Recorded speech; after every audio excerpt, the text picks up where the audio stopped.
there, I didn't see you come in. Welcome back to our second annual, not second monthly Q&A. And this time we have Brett Harned in the house. We want to welcome you. Brett, thank you so much for coming. We're going to do a quick little intro so people know how things work today, and then we're going to dive right in. So first of all, you can find us at louderthan10.com, and we are tweeting from our Twitter account. We've got our Facebook account, and we also have the hashtag LT10. So if you like what you see today, or if you don't, please tell us either way. That's awesome. I want to tell you a little bit more about a thing that we have coming up. So recently we launched Project Recovery One-on-Ones, and basically it's a chance for you and me to sit and virtually discuss all of the crappiness going on with any of your projects or process or people. So what we want to do is to kind of welcome that event in. If you or someone else that you know has a project that's really been bothering you, write me a Dear Rachel. So send it to Rachel at louderthan10.com. And the first two folks who do that, we're going to actually be giving a free one-on-one session. So that's 1 hour, $150 for free for you. So if you want to do that, get in there. You guys can respond with any questions you have throughout the session today. We're going to try and change it up. Last time we waited till the end. This time, just throw them out and see how they land. And I want to just remind you all that the reason that we're here today is because together all of us are trying to build a community for digital project managers, but not only digital project managers, but everybody who's involved in making creative projects. So if you want to tell folks that they have a place here, they're more than welcome. We want to share the word, and we're so pumped that you could all be here today. I also want to mention that there's a shadowy figure with a Louder Than 10 logo. That is my husband. He's our tech support, Travis Gertz. He's going to keep things rolling today, and I'm really grateful that he still puts up with my shit. So thank you, Travis. All right, Brett, how are you? I'm great. How are you? I'm doing really good. I'm so excited that you're here with us today. Me too. Happy Friday. Cheers. Yeah, it is Friday. Cheers. What do you got going on there? I have a Lagunitas IPA. Very nice, very nice. It's delicious. I've got some scotch. I think it's Glendronach, but I'm not sure. It tastes delicious. Hitting the hard stuff. Yeah, that's how you gotta do it on Fridays. I hear you. Yeah. All right. So I want you to kind of we know a little bit about you. We, the royal we. We know that you are the VP at Happy Cog Project Management. I know that you are running a fabulous Digital Project Management Summit again this year, the second one in October in Austin. I also know that you've done an amazing amount of contributing to building a community of digital project managers. And I feel like for me, you've actually been kind of the instigator in that. You got me so curious about it that I wanted to hop on board. So tell us a little bit more about yourself and what are you excited about right now? Well, thanks for that fabulous intro. I'm really excited about all of the stuff that's happening with Digital PM. As nerdy as that sounds, you gave me that intro, but it's like really exciting to hear that some of the work that I've done has inspired you to do this stuff. And I think that the work that you guys are doing with Louder Than 10 is great, and I can't wait to help you more and sort of see this community grow and for you to kind of spread the word. So I think it's amazing. So thank you. I think aside from that, I'm excited about meeting other people. You know, I wouldn't call myself a social butterfly at all. You've met me in person. We've hung out a ton. I'm kind of a quiet person. Once you get to know me, I'm maybe a little bit more obnoxious, slightly. But I'm really into just like meeting people and hearing their stories and like seeing the common threads in this community, like the same issues that we're all facing and challenges, and honestly, just to know that there are other people who are out there who want to talk about this stuff is really cool. It is pretty amazing, isn't it? Yeah, it's great. I'm really curious how many of us there are, because I mean, you can estimate that, but I feel like I'm wondering about the ones that maybe don't even know that these kinds of things are happening. Like, how do we support our friends and our coworkers when they're not even sure that there's support out there for them? I think that would be part of a bigger conversation. Totally. Yeah. I did a roundtable yesterday that I was telling you about at the 4As in New York City, and the 4As is a membership organization for advertising agencies, and I got to meet a whole new group of people who had no idea about any of the work that you're doing or that I'm doing, or even the meetups that are happening in New York City through DPM Connect. So I have to think that there are tons and tons of people out there who we just still have not reached. Yeah, interestingly enough, I'm getting a lot of people reaching out via LinkedIn, which I like. I don't know. I kind of had like a joke profile put together before, and then I was like, oh, I guess Yeah. I better put like a real photo, get the spaghetti off my face, and put a real photo in there. So, what is your take on like LinkedIn versus other channels of communication, and what should we sort of be supporting each other with? Yeah, so I tweeted about this morning saying something to the effect that most PMs are not on Twitter. There is a huge contingent on Twitter, I think, Yeah. but I've seen less on Twitter. And my comment this morning on Twitter was more about the fact that I did that event yesterday, and I think I got more connections through LinkedIn than I did on Twitter. So that was interesting to me. And I didn't even push my LinkedIn profile at all because I never do. But I think LinkedIn is a really powerful tool. I actually was recruited to Razorfish, which was my previous job before Happy Cog, through my LinkedIn profile. So it works It does work. for sure. So basically, get Twitter, use LinkedIn, just try to stay up to date in terms of, the best ways for people to reach I out to think so. you. I Yeah, think the other thing is, LinkedIn is very serious, as it should be. It's yeah. connected to all your professional information. Twitter, I really use for professional content and contacts, but I do try to have a little fun with it too. Like, Yeah, you have have to to have let fun. your own personality shine through a little bit. Yeah, I think that's probably one of the biggest things that gets me excited, just people being themselves more Yes, online because absolutely. we all are probably not wearing pants. And that's like a running I'm joke. wearing pants, I promise. Oh, okay. Sorry. Just me. No, I think it's great that we're all starting to be able to be more real, and I think it's going through in terms of our contracts. I saw a tweet that you guys mentioned earlier, about like having to wear a stiff wig, to read a contract, and I'm like, that's absolutely what we're talking about. Is this is not real con, we have to be real with each other. Yeah, be humans. Message exactly. So okay, so this kind of brings me to you got a lot of cool, exciting things going on. What's something that's kind of driving you a little bit crazy right now? Um, Maybe in the PM world or just anything touching the work you do. that's a good question. The first thing I would say is like nothing drives me crazy to a point that I don't ever feel like it can't be fixed. Right. Some things that have me more concerned than anything is some things like project morale, handling clients so gingerly, but also knowing when to push back and when to kind of be the expert and assert yourself.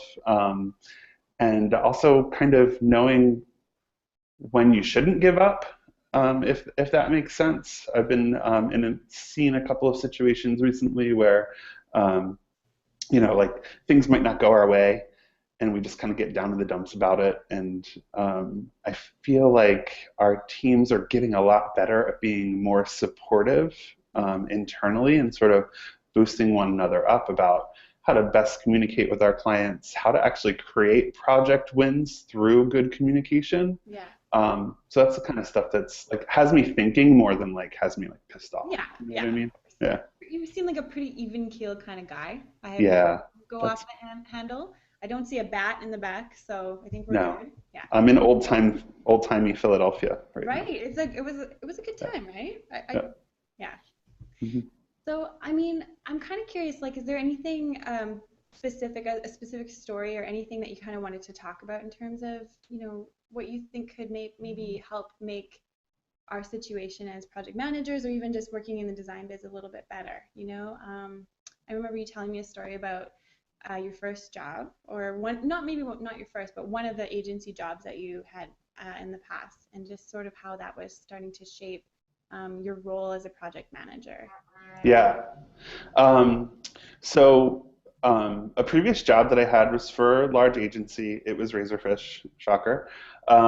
In that role, I was a PM, and it was expected that the PMs in that role were really the kind of spreadsheet jockeys and budget and timeline people. And while, of course, that is a big part of what we do, for me, it's always felt like it can be the smaller part of what we do. Do you know what I mean? It's a lot of what we have to do is communicate well with people and connect with people.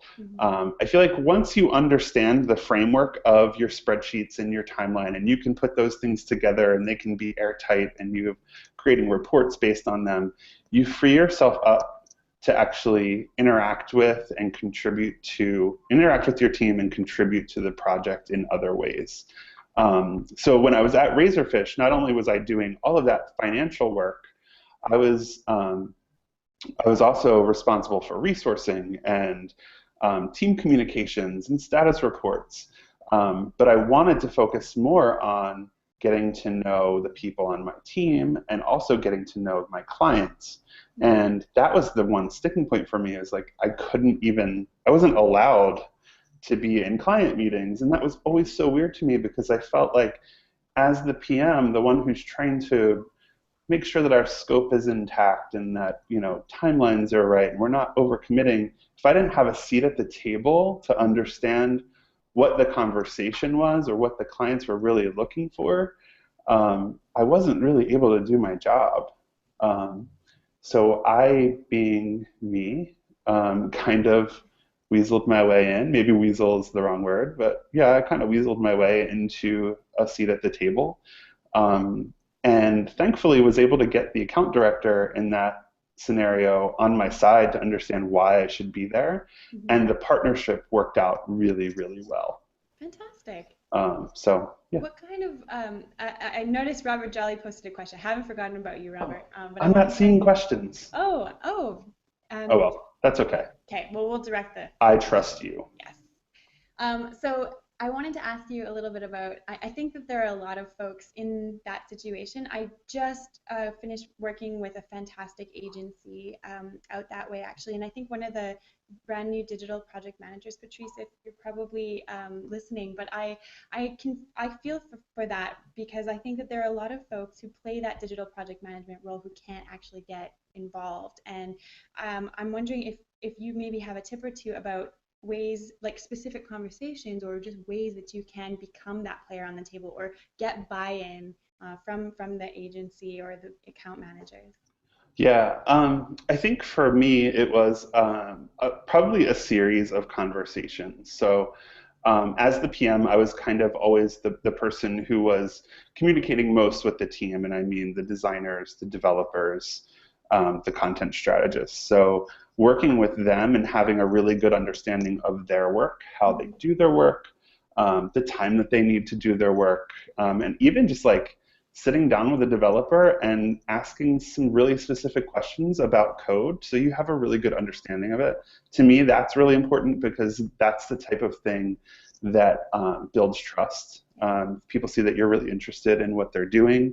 They're going to trust you and know that when you speak on their behalf, if you do, you're not going to sell them short, right? Or down the river, so to speak. So it's that conversation, and then I think it's a conversation, depending on where you are in the organization you're in. For me, it was a conversation with the account director to really kind of identify what the cross-section was of roles, or like the overlap was in our roles, and kind of just to define or put it on the table that, I'm not trying to take your job. Right. I'm trying to do this just so that we can produce a better product together for our clients. And if our clients are happy and the project turns out well and it's, on scope and budget, that everyone's going to be happy. The company's going to be happy. It's going to be good for you. Everyone looks good.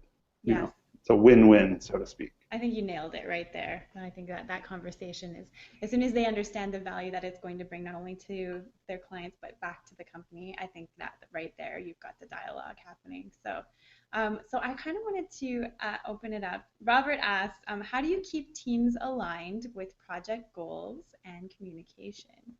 So do you want to sort of speak to that a little bit? Yeah. for me, again, it comes back to frequent or constant communication. So one of the things that I love that we do here at Happy Cog is a status report. So we do a weekly status report that outlines essentially what happened last week, what's happening this week, what the action items are for us and for our clients, an outline of the budget, and then an outline of the risks and any sort of mitigation plan that we have for them. And we post that report to Basecamp, and then we do a follow-up call on it with clients. Okay. I also think Robert's question is really about teams. So I think it's important for the teams to be aware of that status report. It's not something that the PM should be doing in a vacuum only with the client. But I think for me, if there are ever times when there are issues on the status report that relate to someone specific or a specific task in my team, I'll loop them into that meeting and have them talking to the client one-on-one. Fantastic. So yeah, and I think it's important to also do some sort of status meeting with your teams. We used to do a daily 10-minute meeting. As we've gotten larger, we're now doing status meetings 3 times a week. And it's just a good way to kind of get to know the people you're working with, just kind of hang out a little bit, hear more about the work, see some of the work that's happening that you're maybe not a part of. So yeah, I'm a big fan of the status meeting. Yeah, that's a solid way to communicate. And I think that you hit on something that's pretty important, and it's just making sure that you're not under communicating. Because do you think that it's possible to over communicate, or do you think that that's sort of like, I mean, how do you feel about that? So I think I used to think that there was no such thing as over communication. But I think it really comes down to the people you're communicating with. So you might feel like it's cool to be in constant communication with your team, but maybe one person on your team feels like it's a little too much, starting to feel like maybe you're micromanaging me and you're not trusting the fact that I heard you the first time, or that I'm not following along with a thread or an email or however you communicate online. So to me, it's more about adapting to the people you're working with and their styles. Because for me, I'm best if I'm serving, and this sounds kind of weird, but like if I'm serving them in my role a little bit better and just kind of helping them get their work done and facilitating better work.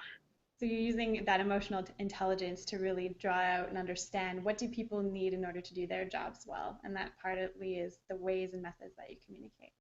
Right. Cool. So we have another question here, and it's from Peter Cook, and he writes, "We're a full-service agency and have account execs, account managers, and also digital PMs who come in on web projects. Do you have suggestions for how to break down the management tasks between those roles?" That's a big one for sure. Yeah. I don't think there's a right or wrong answer there, but I do think it's a good idea to create some sort of a RACI matrix on project tasks and maybe even your client-facing sort of communication tasks, like who's handling your timeline and the updates to that, who's creating a status report, who's doing the financial reporting.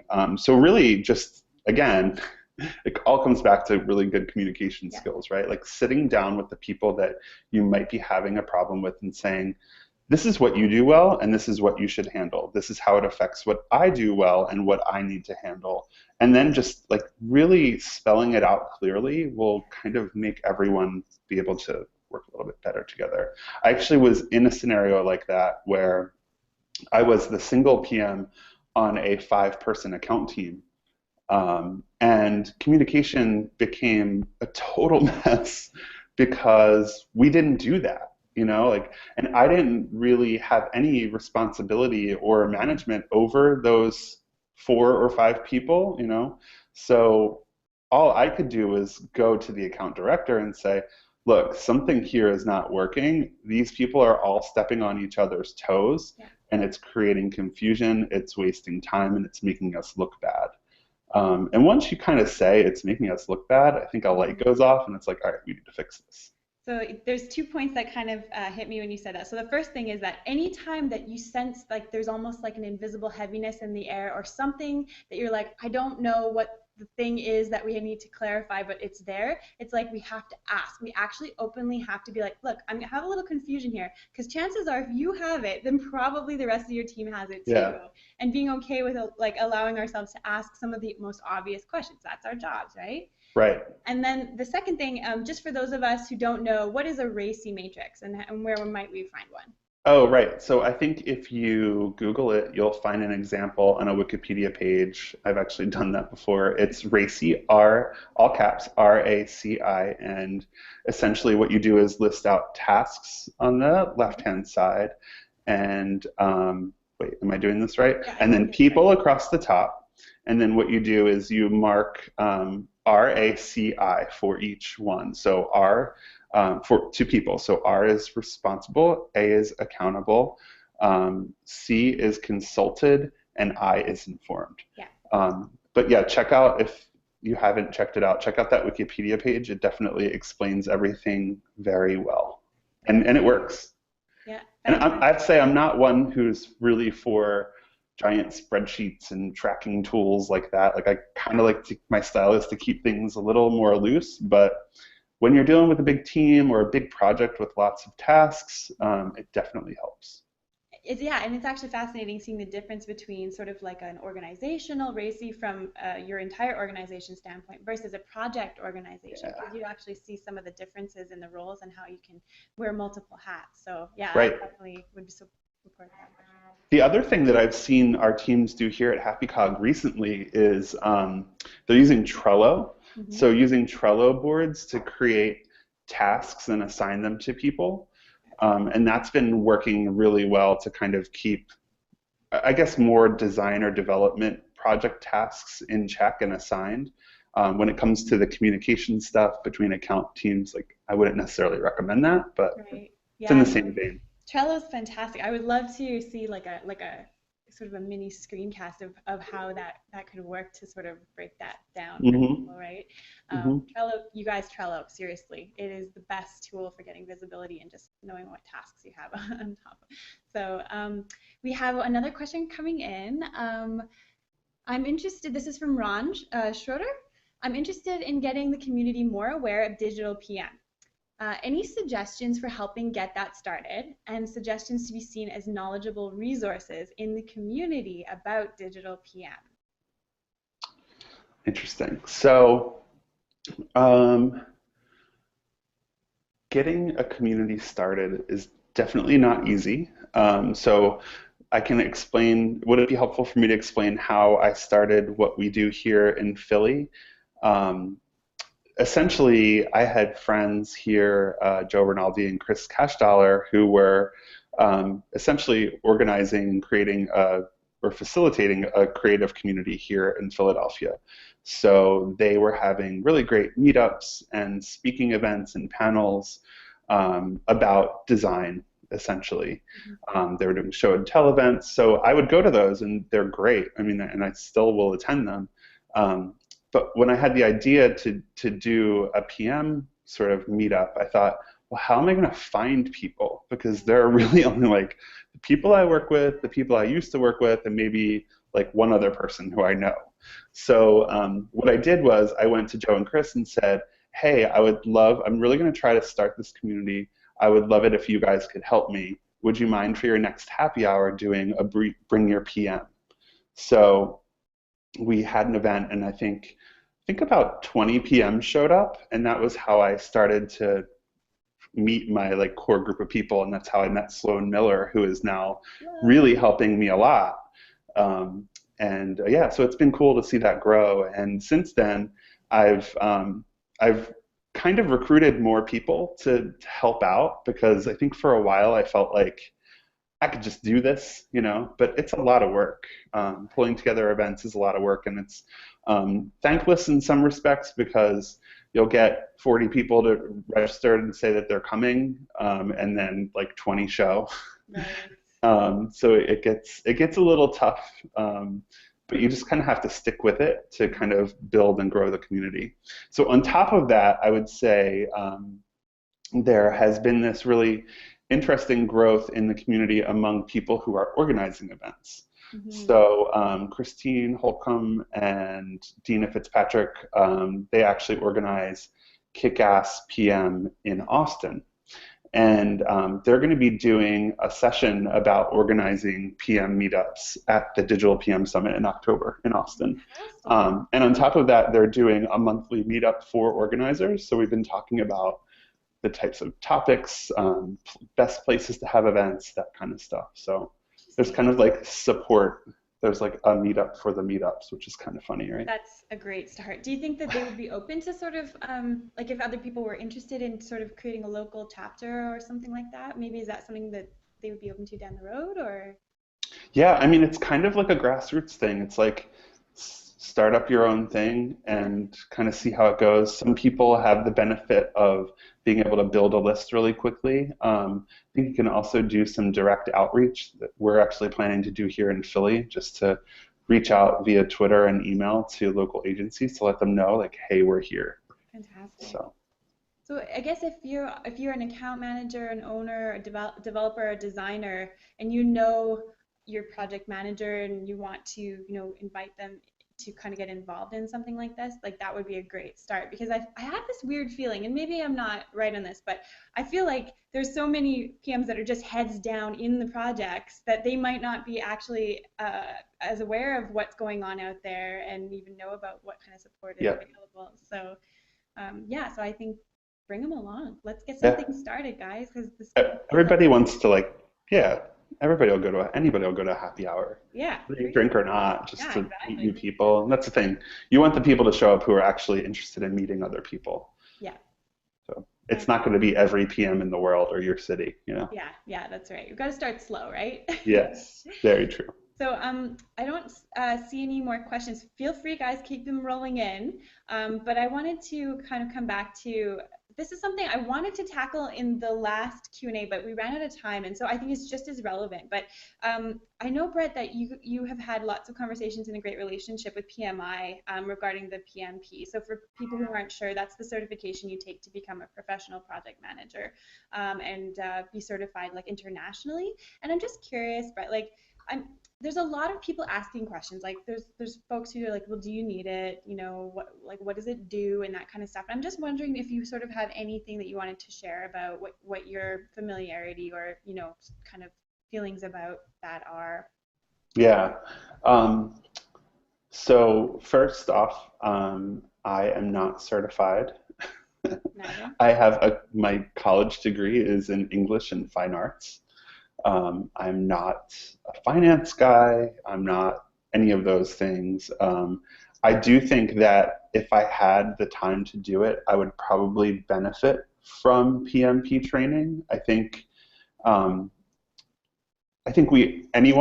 any human benefits from any kind of like continuous learning. Yeah. I know that I personally have a lot of opportunities here at work to learn from my coworkers, to learn from just things that come up, like meeting you guys, that type of thing. Mm-hmm. Um, I'm not a PMP. I don't think that I'm the type of person that typically gets PMP. I don't think a lot of digital PMs are.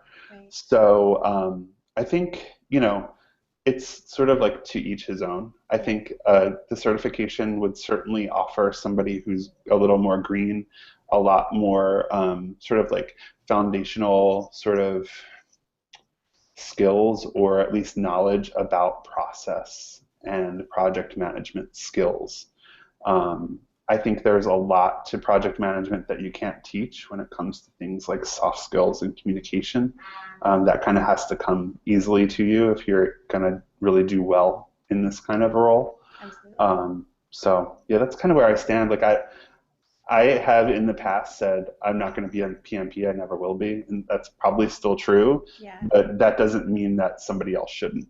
Yeah, I feel like the same for me. I mean, I'm interested in it, and I've looked up a lot of the objectives and curious about the tests. I know that you have to have been or have a certain, like something like 5 years worth of project management experience before you can even take the test. So that kind of, in some ways, can provide a bit of a barrier to some folks. But again, it just depends on where you want to take your career and what kinds of things you're interested in.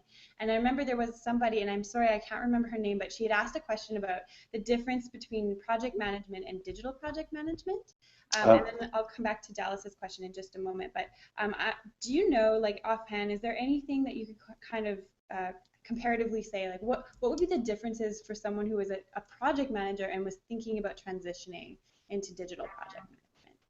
Yeah, so it's a tough one, and we actually just posted a quick sort of roundup of responses from our digital PM speakers on the DPM blog about this. I think, and there were some really great responses there. I think to me, the difference between a PM and a digital PM is that digital PMs are laser focused on technology and process that is evolving.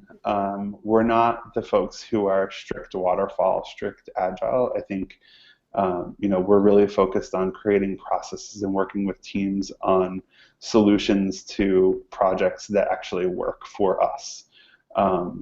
So it's definitely, I know here at Happy Cog, there is no one size fits all for any project. We don't have a spelled out project process that we say works for everything. I think it's cool if you want to come up with one of those, but understand that you're probably going to break it. I think the way that I always explain it is that we have this kind of evolving toolkit of deliverables that we've created, and we know that we need to employ them with some clients and not others, or some projects and not others, in order to sort of sell a good idea or show a good idea, and kind of explain how we can build something great. I think the other thing that's different about PMs and a traditional PM and a digital PM, and I've heard this from Dave Pryor, who has become a friend of mine over the past few years. He's an Agile consultant, or Agile Sherpa, I think is his title now. He pretty much has said, and he has come to our Philly events, he said that we share so much more, which I think is really interesting, because I think our industry in general, the web industry, is really about learning, continuous learning, and sharing ideas, and not being so precious that like you're doing something that somebody else couldn't do. I think we all recognize that everyone benefits from learning from other people's experiences, and I think traditional PMs aren't like that as much from what he tells me. So yeah, I think I've heard that from Dave as well. He's great. Yeah, he's awesome. So actually this flows quite nicely. So Dallas is also asking, so for a new DPM, if you're transitioning from the role of a project manager into digital PMing or whatever, are there any kind of reading resources or just, sort of places you could point people that they could kind of brush up on their knowledge and skills? Yes, there are definitely blogs out there. One of the first I ever visited was Sam Barnes's blog, and his is the sambarnes.com. He actually just texted me a picture of a screenshot of you and I. Yeah. So his blog, I'll probably give him a little plug. His blog is great, and he needs to write a little bit more. That's a hint, Sam. I've been blogging for a few years, off and on. There are some really good books out there.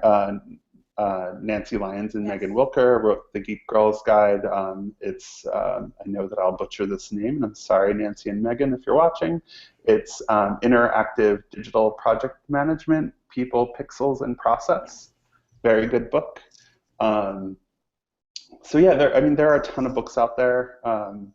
If you want to reach out to me, I can send some more your way. I'm never going to remember all the great resources off the top of my head.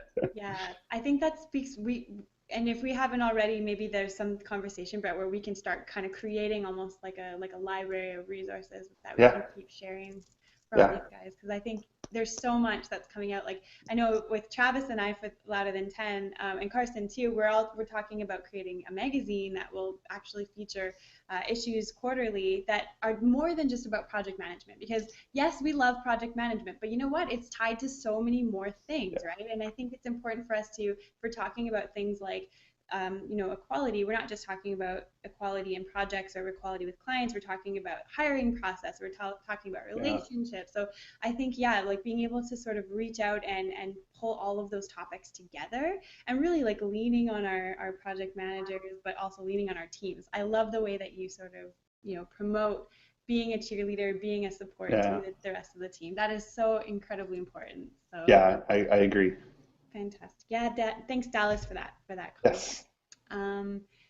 Yes. So is there any other questions that have come up yet? Keep having them rolling in. We've got a few more questions. We're about halfway through today. I think, let's see here. Oh, okay. So, Brett, here are some things. This kind of, again, ties right back in with what we were just talking about, supporting our teams, making sure that we have that clear communication. Are there things that you think maybe our teams tend to get wrong about us as project managers? What do you think some of those things could be? I think sometimes there's a misperception that a PM doesn't have creative ideas. Um, I was on a team at one point that where I was lucky enough to be a contributor to the creative process and sketching ideas and brainstorming. And it was like, oh, everybody here has great ideas, even the PM.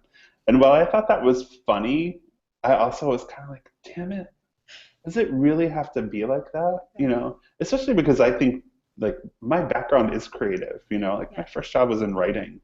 I just happened to have a skill for like organizational stuff. Do you know what I mean? Yes. So yeah, I think there can be a misperception that project managers can't think creatively. I think the one thing that you can say about most good PMs is that they're good creative problem solvers. So not necessarily, maybe they're not going to sit down and sketch out an amazing idea for you, but they'll help you come up with a solution to a problem on a project that is well thought out and is sound and will help sort of resolve an issue.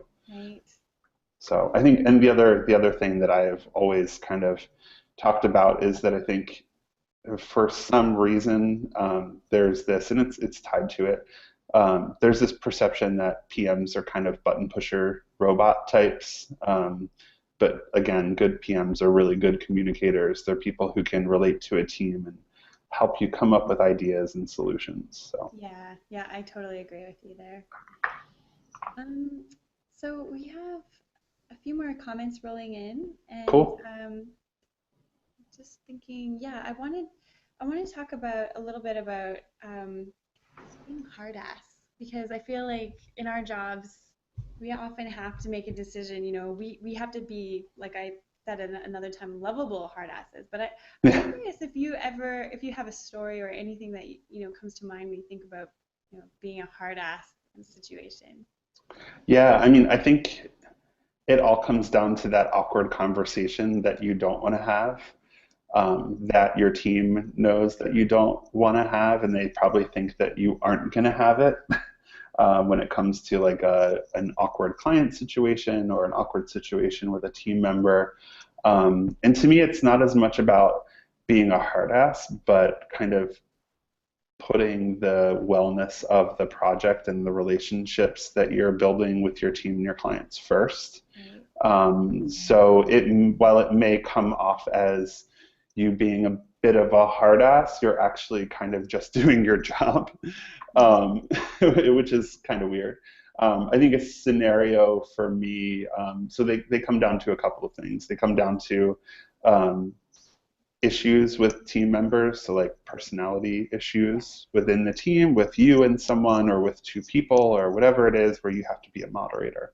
And I've definitely been in those situations. I've had to sit people down and say, look, I'm not sure if you're aware of it. This is the behavior that you're expressing. We need to figure out what's wrong and how we can change it, because it's really bringing everyone down. Then I've also had the scope conversation, where it's like, you want us to deliver the world. We can only deliver America, like that kind of thing. And that's an awkward conversation, but again, you're doing your job in that respect. So yeah, very often I think we do have to be a hard ass and put that face on. But I think that if you do it with tact and you take the time to sort of think through your argument before you actually have that conversation, Yeah. you're going to be really well prepared and composed, and it'll actually work out really well. If I ever feel like I'm getting myself into a situation where I don't feel like I've got my thoughts pulled together or the argument seems weird and I need time to think about it, I'll actually ask, like, can we just regroup on this in the morning, 20 minutes from now? I don't know. Beer. Yeah. Yeah, exactly. Just like taking the time to think through things and be thoughtful about your work. hmm Yeah, I think there's some real truth in there.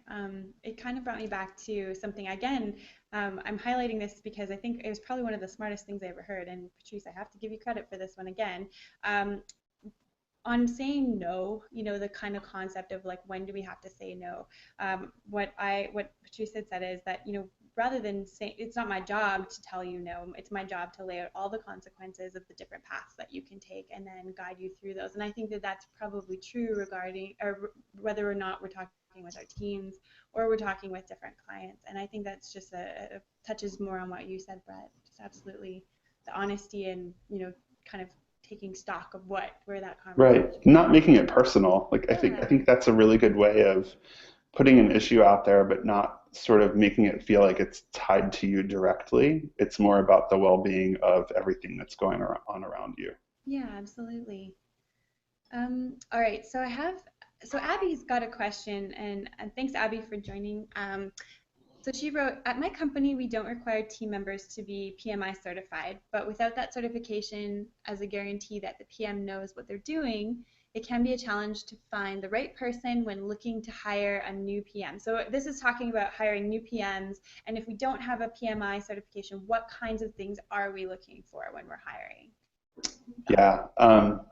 I agree. It's really tough to find the right combination of skills in someone, and it's hard to really identify those things in an interview. Um, I'm not big on doing like tests in interviews or things like that. To me, it's more about a vibe that you're getting from someone, or if you feel like, when your team feels like they could actually work with that person, if they'd be a good cultural fit. For me, that means the most.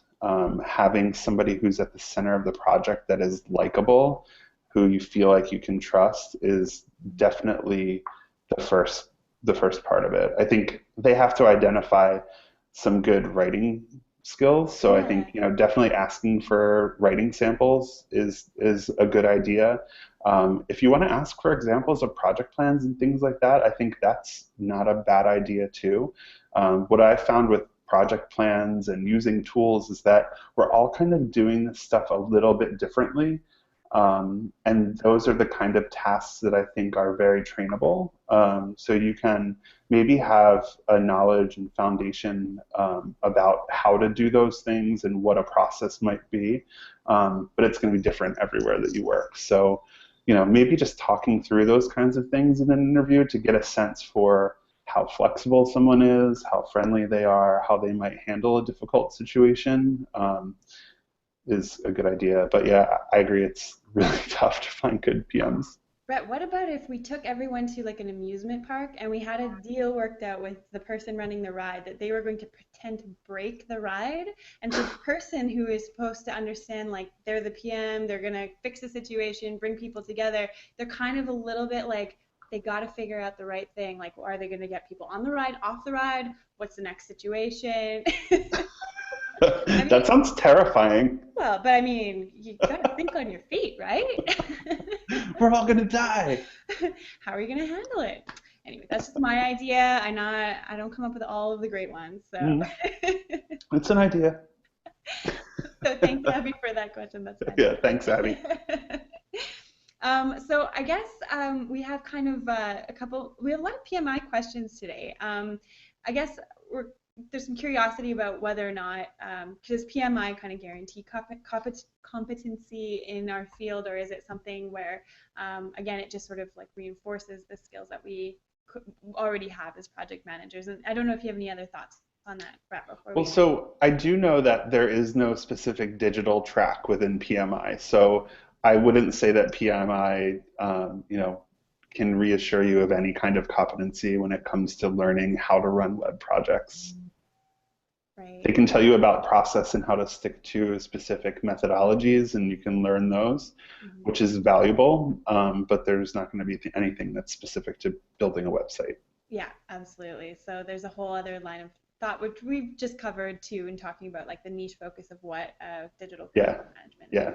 I think Absolutely. we're on, honestly, when it comes to the PMI questions, I think we're onto something that is much bigger than PMI and something that PMI might even recognize as something that they could sort of bring into the fold in their teachings. Right. Um, but I don't know how long it will take for them to get there.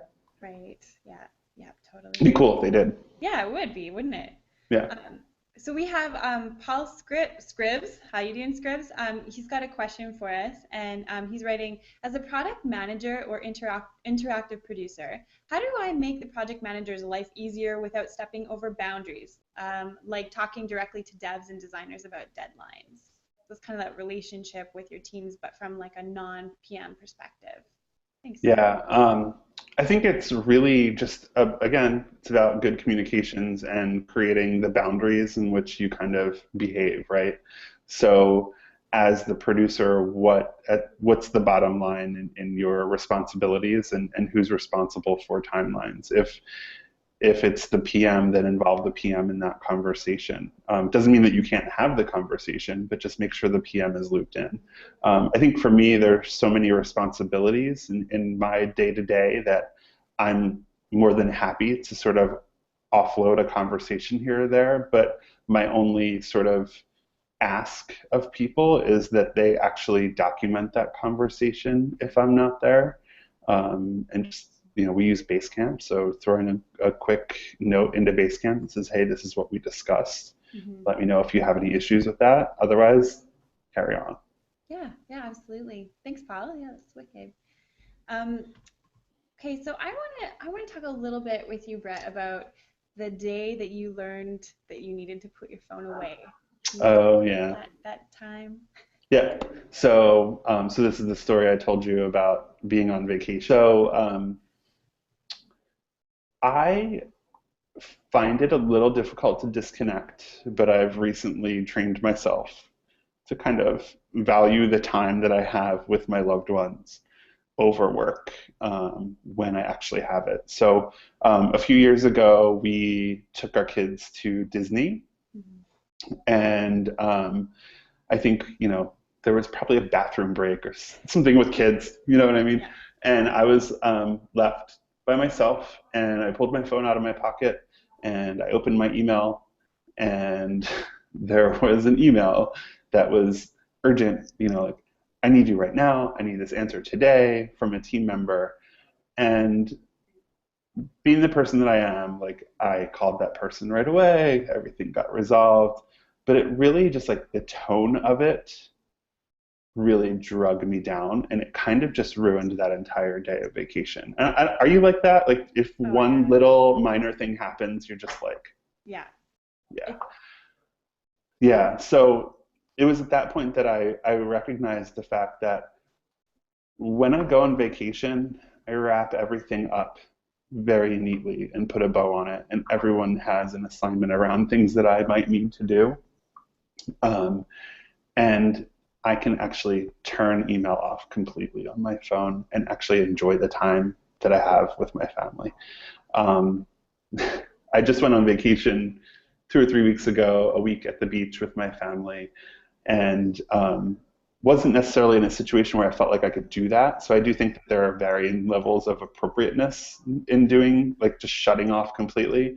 But what I did was I kind of put time around, like, timelines around when I would check email and when I would get back to people, and sort of having that, like, hour when I knew there would be downtime, and knowing that I could kind of expect the unexpected within that time, and it might take me more time to resolve something or whatever. Like, just being in the mindset that, like, I will do this mhm. worked fine for me.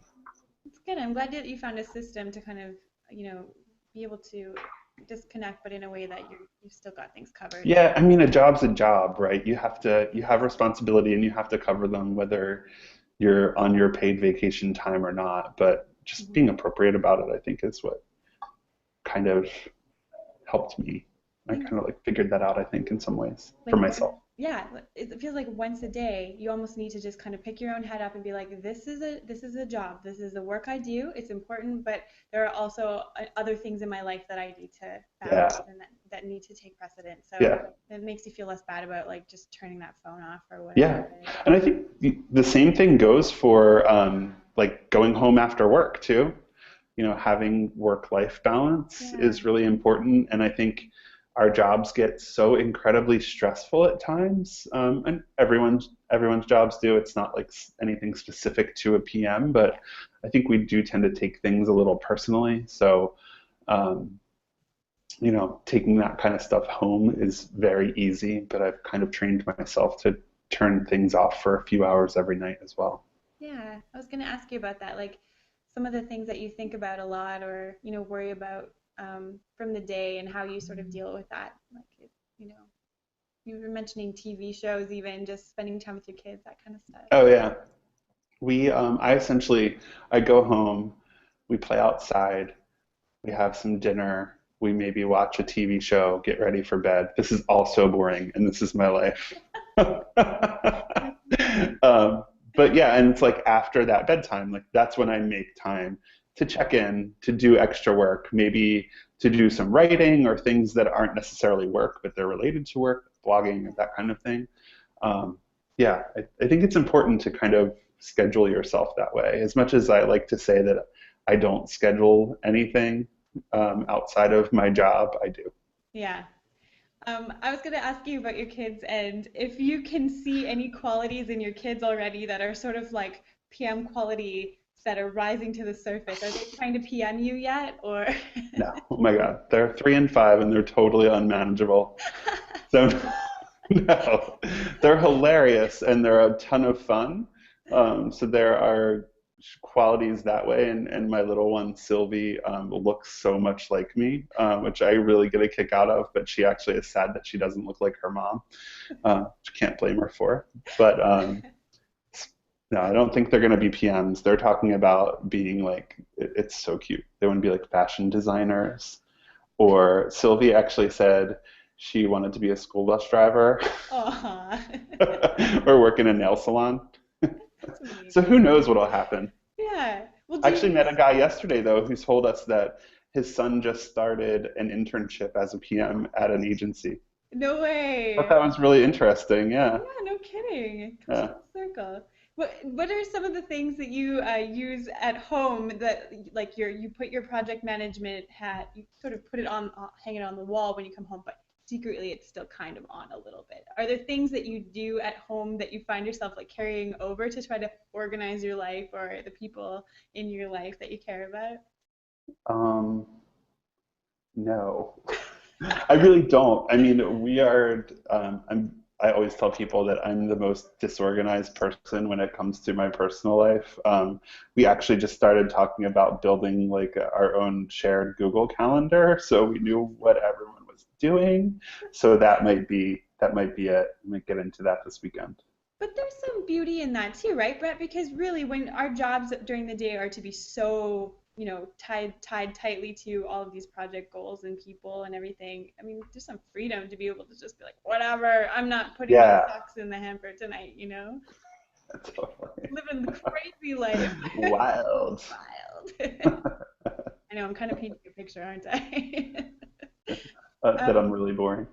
come on, we have lives. We have We really. do.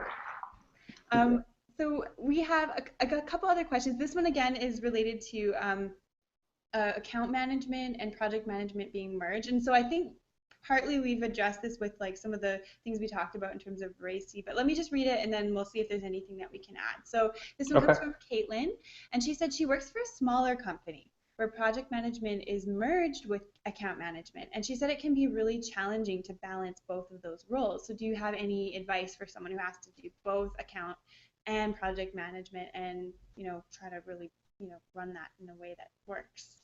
Yeah, so we actually do that here at Happy Cog. We don't have account managers. Our PMs are account people and PMs. So I definitely recognize that that's a tough gig, and it can get stressful because you are responsible for a lot.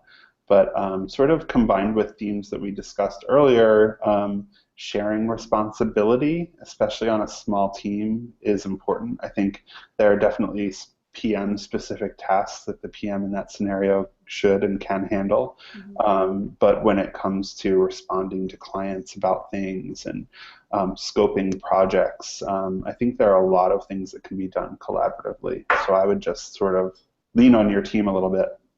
Yeah. And I think there's some truth that I remember, I cannot remember this study was done, but they were saying sort of the ideal working situation is that you would be working on about three projects. Two of those are external with, stakeholders and one internal project. Now that's really ideal because I don't know a lot of PMs who are just doing three projects, but Yeah. also trying to balance like your weekly hourly would be something like, between 30, 35 hours so that you have the remaining 10. I'm not a math major. The remaining hours to actually just make sure that you've got, emails tucked away, project planning sorted out, and just time to Hmm. actually talk with your teammates. Hmm.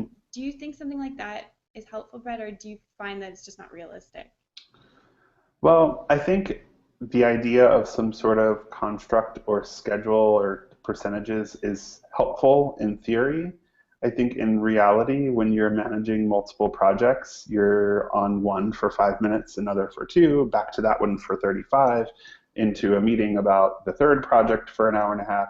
We're so all over the place. And in the middle of that, probably answering IMs and emails and whatever the hell about all of those things. So like when I think about us time tracking, because we use Harvest to time track here at Happy Cog, it's really difficult because you can't run a timer on a task when you're doing one thing for a minute and another for two. So, and I just think that's the nature of the job, right? And that's being a good multitasker, I guess, is Yeah. important in that respect. Yeah, so it's good to have goals, but like don't sort of set yourself up for failure if you're trying to, limit the Yeah, amount of.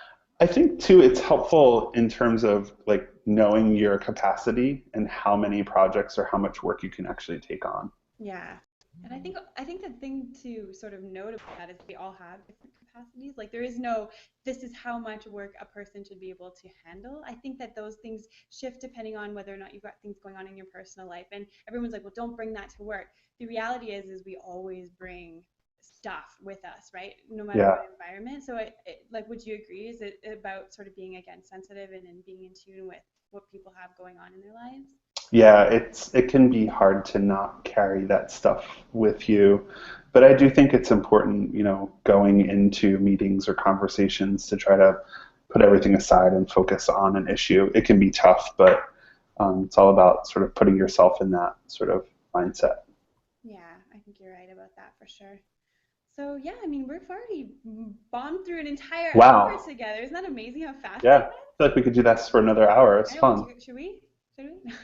I have to go to a status meeting now, so, Okay, I guess you've got but another. another time. Yeah, another time. Let's do it again.